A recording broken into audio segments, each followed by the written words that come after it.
October 31st, the ookiest night of the year. It's time for all you witches and wardrobes to cuddle up with someone you love by the fire, get that overflowing bowl of candy ready, and pop in a movie that will have you scream, I scream, we all scream for horror movies. So tonight, might I recommend a film by the master of horror cinema himself, John Carpenter. That is, after you smash that like button, smash that subscribe button, comment on this, ring the bell. The film in question stars a limited cast, was primarily set in one location, and had a bad guy so terrifying that the ambiguous nature of the ending left audiences wondering whether the bad guy was lurking around any corner. The film I'm talking about, because it is Halloween, is of course The Thing.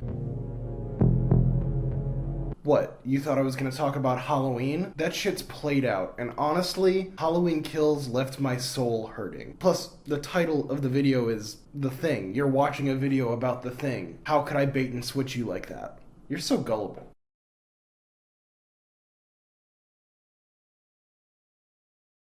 But The Thing is just a fantastic film. It is fabulous. It has the most drastic change in attitude that I have had watching a film the first time to watching the film a second time. When I first see the Norwegian crew on their helicopter shooting at the dog, I thought, you fucking monsters, I will John Wick your ass if you touch a hair on that dog's head. But in my second viewing, I thought, kill it. Kill it. Don't touch it. It is not a fucking dog. It will fucking eat you. You're all gonna die. The film is a masterpiece in cinematic language, horror storytelling, and practical effects usage. Kurt Russell plays MacReady, Keith David plays Childs, and Wilford Brimley plays Blair. Those are the real key members of the cast, but everyone in the film plays their characters beautifully. And I'd personally like to praise Richard Mazer as Clark. He likes dogs, I like dogs. So to really get why this movie is great, we need to dig into the background of this movie. The film is based on the science fiction novella Who Goes There by John W. Campbell,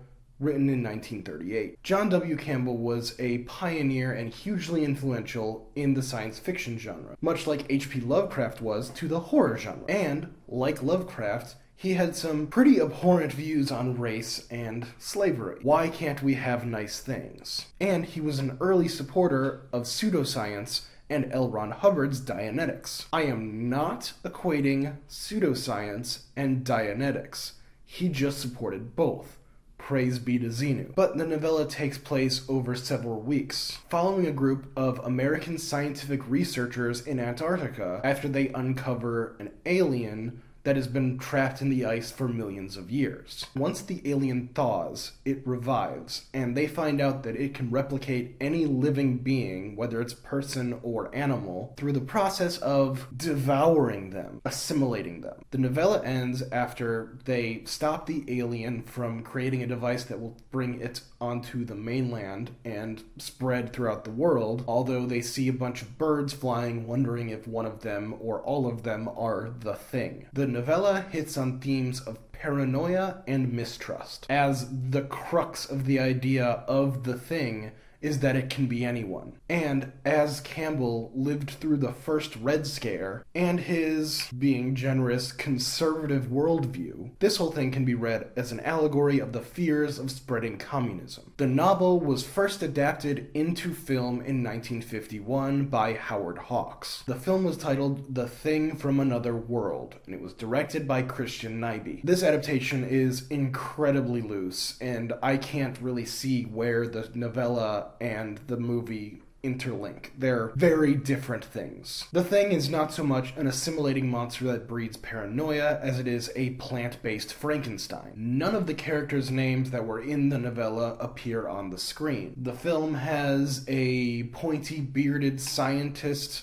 antagonist who believes that the Thing from another world is a superior form of life and wants to keep it alive, and we get a good, clean, conservative American red, white, and blue breeding pair that survives in the end. However, there are key parts in this film that, while changed, still echo the themes of the original story, which is more of communism and paranoia. The film changes the location of the story from Antarctica to Alaska, and the film ends with this final warning, this final call to action to everyone who watched the film. Tell the world. Tell this to everybody, wherever they are. Watch the skies everywhere. Keep looking. Keep watching the skies. If you'll remember, you can see Russia from somebody in Alaska's house. And in addition to the Soviet Union's increase in manned stations on the North Pole, the final warning to watch the skies shows that this film is a thinly veiled allegory of the Cold War and is meant to bring out the patriotism in all of us to beat down the Ruskies. As this was early days in the decades-long staring contest with nuclear weapons, the happy attitude and the cheerful pro-America ending is very telling and very specific to that moment in time. When John Carpenter was a young lad, he absolutely loved The Thing from Another World. It was so ingrained in his filmmaking DNA that he put The Thing from Another World on TV that Laurie Strode and wee Tommy Doyle watched.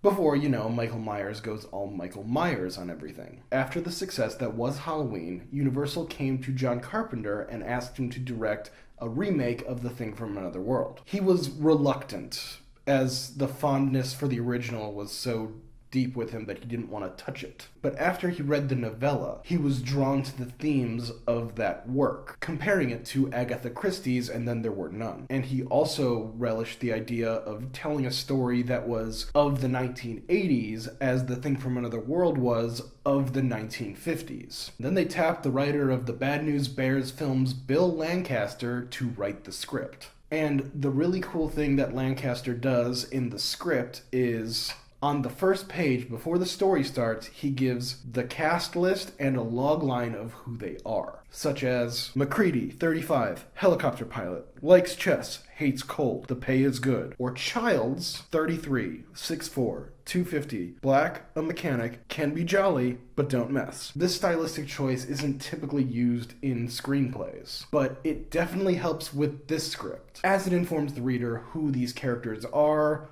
right before they read the script. If the original 1951 film is of its time as a relic of the early days of the Cold War, feeling the sentiments of patriotism and anti-communism, the 1982 film is absolutely a product of a generation that is defined by Cold War paranoia and the resurgent fear of the Cold War, as there was a hawkish dementia patient in the White House at the time. The film sets itself in an isolated location, the Antarctic Research Center. It is cut off from the world, and the film starts with a bunch of Scandinavian foreigners in a helicopter shooting a rifle in the Americans' encampment. And the film ends in hellfire, with the ambiguity of whether or not the thing survived or is killed, or if one or both of the severely beaten and about to be hypothermic survivors are gonna have a surprise for the people who try to resupply the station come the spring. Paranoia, isolation, terror. The way Kurt Russell's McCready says, "Nobody trusts anybody now. We're all very tired." This rings true to the existential pessimism that was the heightening of the Cold War in the 1980s. It definitely speaks of its time, even if the contemporary viewing public or critics failed to recognize this. The Thing is a clear example of cinematic language. How to tell a story through the medium of film. One key way of showing the change, the arc that the characters go through, is to juxtapose the first shot of the film with the final shot of the film. I'm going to be a little liberal with this, and I'm not going to go specifically the first frame and the last frame of the movie, but I'm going to be talking about the first scene of the movie where the Norwegians are in the helicopter and are shooting at the Thing. It is wide open in broad daylight. We get the blue sky, the white snow, we can see the mountains. It's almost a Western. I wonder where Tarantino got the idea to make a paranoid Western whodunit starring Kurt Russell in the snow with an Ennio Morricone score. I guess we'll never know, one of life's little mysteries. But compare that first act shot with a shot we get in the third act. It is a close-up of Kurt Russell's face. It's claustrophobic. It is pitch black night. The only light being a red from the flare. Hell, I'll even talk about the last shot, where it's MacReady and Childs at night drinking some of that J&B Scotch, lit by the smoldering embers of their research facility. It shows the descent into hell that these characters have gone through, as well as heavily showing the isolation that everyone has been thrust into. And the cinematography, Dean Cundey is just great. Dean Cundey was the cinematographer for most of the early works of John Carpenter.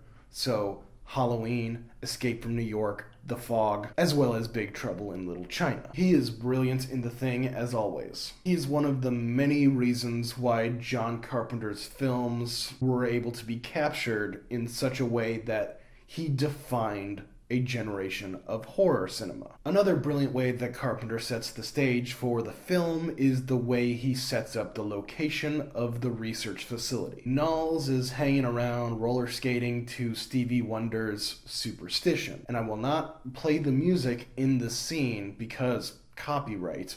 But as Carpenter cuts away from this shot of Knowles to different locations in the research facility, we can still hear the song playing. So if it is a room that is closer to where Knowles is, the music is louder. If it is far away, the music is faint, but we can still hear it. It makes it simple to understand the geography of the research station, because once shit hits the fan, and it absolutely will hit the fan in this film, we don't need to be confused even more as to where everyone is. It also shows that while the film delves into themes of isolation, you are also claustrophobic and with everyone at all times, meaning that the thing could be just around the corner. Now we've come to the obligatory, look at how fantastic the creature design and the practical effects used in this movie part of the essay. This is because that any discussion of the thing would be a failing if you did not include the groundbreaking practical effects in this film. From half-assimilated George shrieking with his hand all creepy-like, to Palmer turning into a human fly trap with tendrils everywhere, the effects emphasize the danger that the thing poses to the crew. The effects were given to us by the blood and sweat of one man, Rob Bottin. 22 years old at the time of the production, Bottin worked 7 days a week for 1 year and 5 weeks straight, including nights, in order to design the gruesome creatures that the thing becomes. From the dog facehugger to the chest burster muncher to the head walking around the ground like a fucking spider. You gotta be fucking kidding. He put so much of himself into this production that once filming wrapped, he was hospitalized for exhaustion and pneumonia without having these tangible effects to show the Kafkaesque nature of this thing, giving us actual weight to the threat of the thing. The film would have lost much or all of its power, its horror, and its atmosphere. So, thank you, Rob Bottin. Now please, take a nap.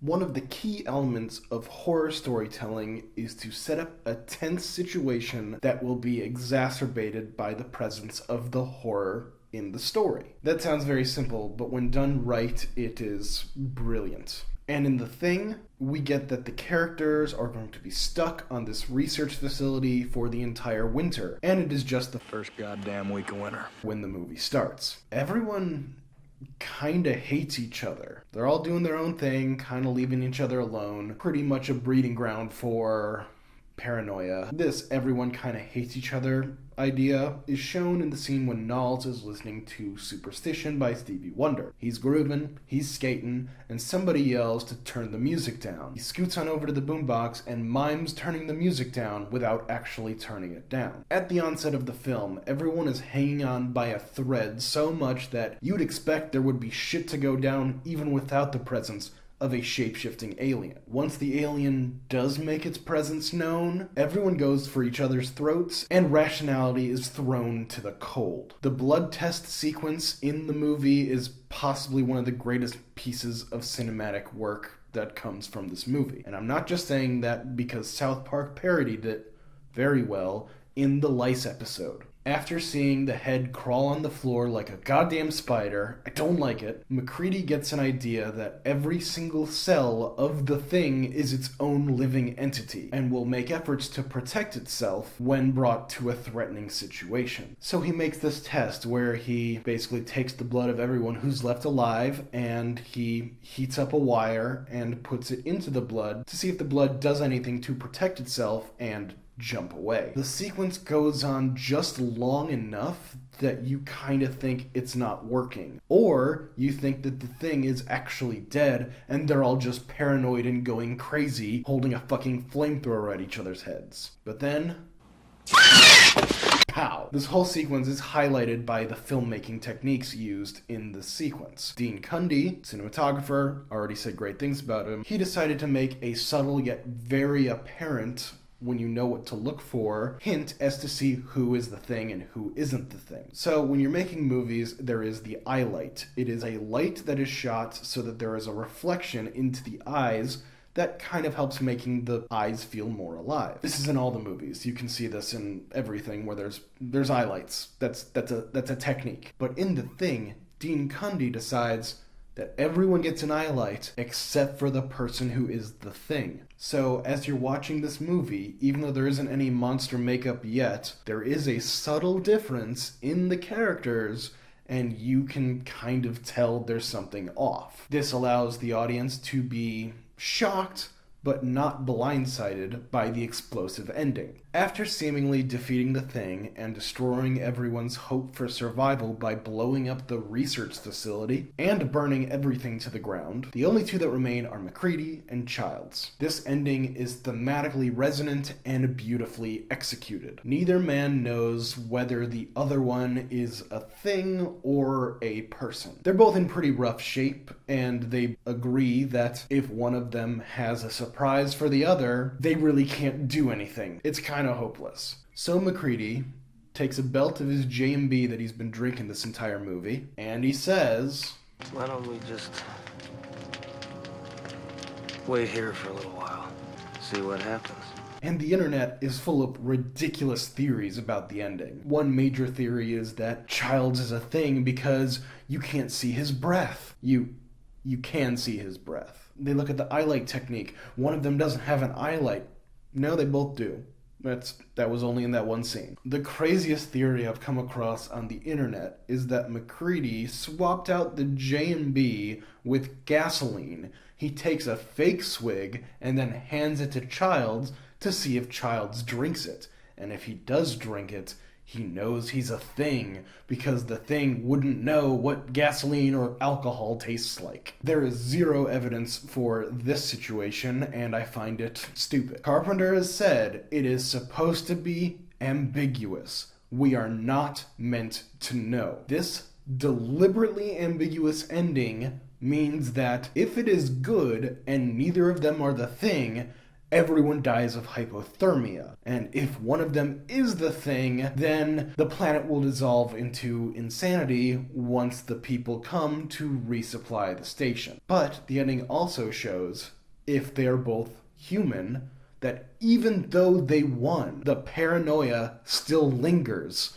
And that is a much harder thing to get rid of from society. Now, a couple of fun things that I like about The Thing that I couldn't find a place for in the essay proper. That wolf dog, Jed, who plays the first iteration of The Thing, the dog running through the snow and into the Americans' encampment. The way he hits his mark, every mark, as he creeps his way through the research station, that's what I call a fucking professional actor. I only wish that I could work with somebody with that level of competence. The scene where Dr. Copper is trying to revive Norris and defibrillates his chest, and the chest opens up and bites his arms off. In that one single shot where the arms are off, the doctor is played by a double amputee, so that when you see the hands gone and the arms out like that, those are actually somebody without arms. It helps with the immersion of the film. How MacReady deals with a chess wizard after he loses the game. Checkmate. bitch. Like, come on, dude. That's like the only thing that they have. What if other people want to play chess? You just ruined that for the entire winter. Also, how the only female actress who has a role in the movie is the voice of the chess wizard, Adrienne Barbeau. I appreciate you. McCready's eloquent comments to the Thing as he dispatches it. Yeah, fuck you too! And the question why I have a scientific research facility has so many fucking flamethrowers. So that's the Thing. A Cold War allegory that packs just as much of a punch now as it did back in the 80s. Mainly because the themes of paranoia and isolation are universal and not specific to the 1980s. It is quite possibly the greatest film that John Carpenter ever made. And if you have not seen it and enjoy horror movies, I highly recommend you watch The Thing. You owe it to yourself. There was a 2011 prequel film made starring Mary Elizabeth Winstead that failed in such a spectacular fashion through studio meddling. I'm not the one to be like, all studio meddling is bad, because sometimes when you get a movie like Heaven's Gate and the creators are just full of themselves, it becomes too much and you kind of need to tamp down some creators' visions. But they worked for months in creating practical effects of the creature design in The Thing 2011. And what they were trying to do was weave seamlessly CGI with the practical effects. Until the studio came down and was like, you know what, we just want it all CGI, which became just some sort of globular nightmare. Just don't even touch it. Watch the 1982 film. It is amazing. Also, Ennio Morricone, greatest film scorer of all time. I will fight you, John Williams. As I said earlier, like, share, and subscribe. Ring that bell. And have a lovely Halloween. I hope you all eat all of the candy that your heart can take. Ciao.